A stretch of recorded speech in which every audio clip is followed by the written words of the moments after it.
कुछ रिपोर्ट में जो है खुलासा हुआ है?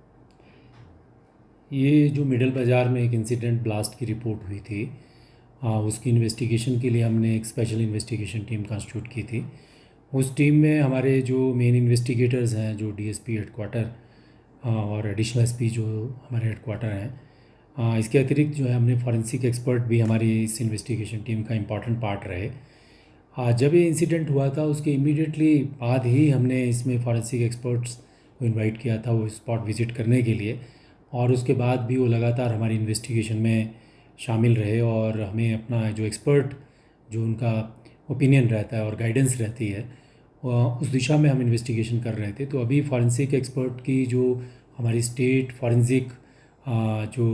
साइंस लेबॉर्ट्री की जो रिपोर्ट है, उनकी रिपोर्ट हमारे पास आई, और उस रिपोर्ट में जो प्रथम दृष्टया लग रहा था कि ये एक गैसियस ब्लास्ट है, एलपीजी से जो ब्लास्ट हुआ है, उसके लीक होने से ब्लास्ट हुआ है, वो रिपोर्ट आई है, और उसी के अनुरूप हम आगे की इन्वेस्टिगेशन अब करेंगे। लोगों में जो है नहीं, इसमें इन्वेस्टिगेशन जो है पुलिस जो है अपना काम पूरा कर रही है, और जो स्पॉट पे रिस्पांस टाइम हमारा होना चाहिए था हमने उसी के अकॉर्डिंगली प्रॉपरली अपनी इन्वेस्टिगेशन की, टाइमली रेस्क्यू ऑपरेशन किया, और उसके बाद जो थी हमारी इन्वेस्टिगेशन जो थी, हमने जो फास्टेस्ट पॉसिबल टाइम है उसके में ही हमने इस इन्वेस्टिगेशन को पूरा करने की कोशिश की है। और जो धारणाएं शंकाएं होती हैं किसी भी बड़े इंसिडेंट जो इस तरह की होती है उसमें डेफिनेटली बनती हैं, इसीलिए हमने फास्ट और प्रॉपर एडिक्वेट एक्सपीडिशियस इन्वेस्टिगेशन की है। जो एक्सपर्ट्स हैं उनकी जो ओपिनियन होती है वो बहुत महत्वपूर्ण होती है इस प्रकार की जो इंसिडेंट्स होती हैं, और उसमें बड़ा क्लियर है कि ये एक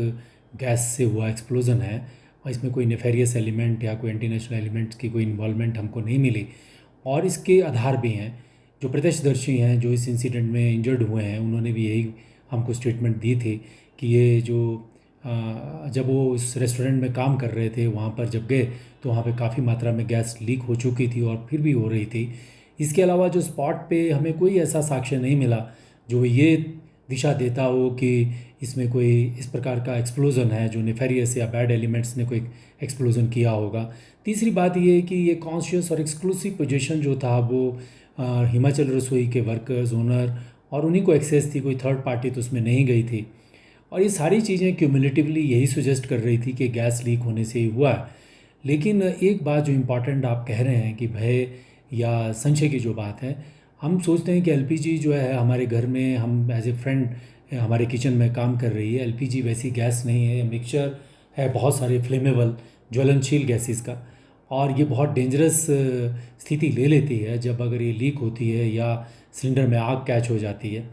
तो उस परिस्थिति से हम सबको सावधानी बरतनी चाहिए, बचाव अपना रखना चाहिए, और इसी दिशा में हमने डिस्ट्रिक्ट एडमिनिस्ट्रेशन को, जिलाधीश और म्यूनसिपल कॉरपोरेशन को पत्र भी लिखे हैं कि फायर सेफ्टी को लेकर के शिमला में बहुत सारी ईटरीज़ हैं, बहुत सारे होटल्स हैं, और बहुत सारी ईटरीज़ जो हमारे मेन कोर एरिया में ही हैं, उनको फायर सेफ्टी की ट्रेनिंग होनी चाहिए, और साथ साथ में फायर सेफ्टी को लेकर के जो मेज़र लेने चाहिए वो सबको मेज़र लेने चाहिए जो इस तरह का बिज़नेस कर रहे हैं। तो ये सारी बातें हैं, और इसमें बिल्कुल स्पष्ट है जब एक्सपर्ट अपनी राय दे रहे हैं, तथ्य हमारे सामने हैं, फैक्ट्स हमारे सामने हैं, तो इसमें कोई अब इसमें कोई इस तरह की दो राय है ही नहीं, और हम भी अपनी इन्वेस्टिगेशन इसी दिशा में अकॉर्डिंगली बढ़ा रहे हैं। सेफ